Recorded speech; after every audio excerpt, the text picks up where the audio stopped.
Такие виды художественного рукоделия, как ковроткачество, создание килимов, тканых гладких и безворсовых ковров килимов, кашмываляние, пользуются большой популярностью и в Лебабском вилаяте, и ценность этих искусственных изделий ручной работы неуклонно растет. Создание килимов, возведенные нашими прабабушками в ранг искусства, достойно продолжается и в наши дни. В Ходжамбатском этапе региона изготовление килимов является одним из самых распространенных занятий в каждой семье.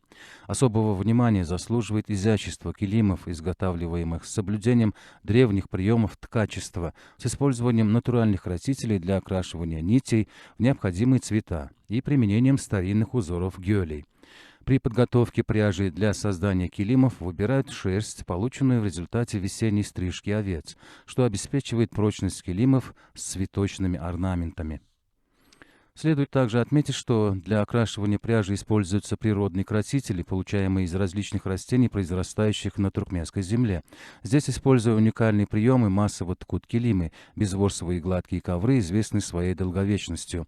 Опытные текстильщицы неустанно передают молодежи тонкости этого древнего ремесла и создают новые современные образцы изделий ручной работы.